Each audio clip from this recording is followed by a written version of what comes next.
Halo teman-teman, ketemu lagi dengan Coach Ferry Santosa di sini. Hari ini saya akan sharing ke teman-teman tentang hubungannya coaching dengan leadership, teman-teman.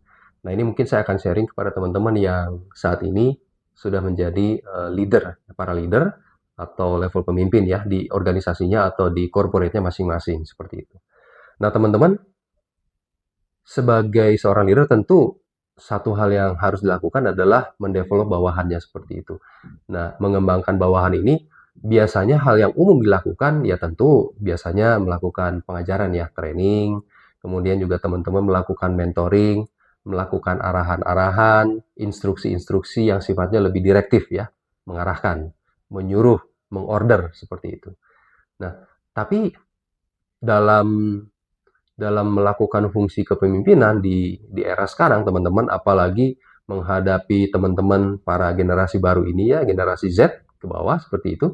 Nah, kadang-kadang fungsi leadership dengan gaya direktif ini tidak selalu menjadi hal yang efektif gitu untuk membuat mereka melakukan apa yang teman-teman harapkan sebagai seorang leader. Nah, seperti yang teman-teman ketahui bahwa anak-anak sekarang itu, terutama anak-anak Gen Z itu mereka tidak terlalu suka ya sepenuhnya untuk diatur-atur 100% diberikan apa namanya direktif 100% mereka nggak terlalu suka seperti itu. Pengalaman saya juga teman-teman mengcoach para anak Gen Z itu mereka mereka sangat suka dengan proses coaching. Kenapa suka dengan proses coaching? Karena proses coaching ini memberikan keleluasaan untuk mereka menuangkan buah pikirannya. Mereka mengeluarkan apa isi pikirannya, kreativitas mereka itu betul-betul bisa tertuang secara penuh melalui proses coaching.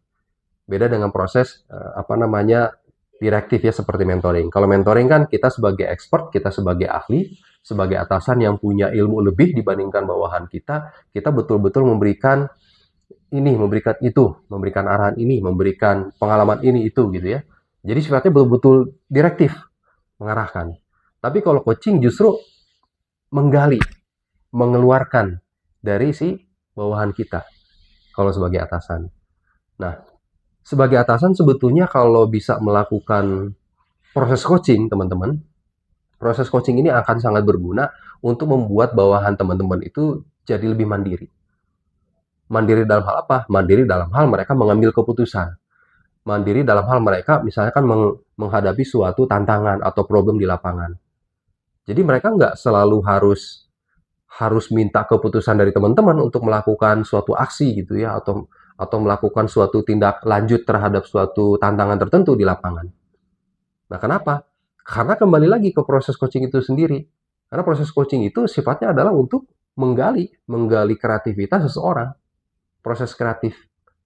Nah, dengan proses coaching itu proses kreatif seseorang itu akan dikeluarkan, akan dibuka teman-teman cakrawala berpikirnya. Jadi bukan semata-mata teman-teman itu ketika misalkan ada satu tantangan yang dihadapi oleh bawahan teman-teman, bukan semata-mata teman-teman sebagai leader itu langsung memberikan solusi. Wah, begitu ada masalah A, ya ini harusnya begini untuk mengatasinya. Biasanya pengalaman saya kalau kalau ada masalah seperti ini ya harusnya ini yang dilakukan. Tidak seperti itu lagi teman-teman seharusnya dan tidak harus selalu seperti itu. Nah, lebih penting lagi kalau misalkan dia punya kemampuan untuk mandiri, menyelesaikan apa yang menjadi tantangan yang dihadapi di lapangan. Menyelesaikan apa yang harus dia lakukan ketika dia menghadapi suatu problem di lapangan. Nah, dengan metode coaching ini, mungkin teman-teman sebagai leader hanya berusaha untuk menstimulasi bawahan teman-teman supaya dia mengeluarkan apa sih yang sebetulnya ada di pikirannya, yang sebetulnya bisa dijadikan opsi untuk mengatasi problem atau kendala atau tantangan yang sedang dihadapi di lapangan. Harusnya kalau kalau prosesnya seperti itu, teman-teman sebagai leader harusnya kan terbantu kalau seperti itu. Jadi tidak harus selalu teman-teman sebagai leader yang selalu mengambil keputusan untuk mengatasi tantangan mereka di lapangan. Nah, jadi kalau teman-teman leader punya punya kemampuan untuk melakukan proses coaching dan saya sangat menyarankan teman-teman punya kompetensi sebagai seorang coach di organisasi teman-teman atau di corporate teman-teman masing-masing. Karena ini sangat-sangat penting, sangat-sangat membantu dan sangat efektif kalau tujuannya ingin mendevelop bawahan. Kalau tujuannya ingin memaksimalkan potensi bawahan teman-teman. maka proses coaching ini adalah suatu hal yang bagi saya wajib untuk dimiliki oleh seorang leader.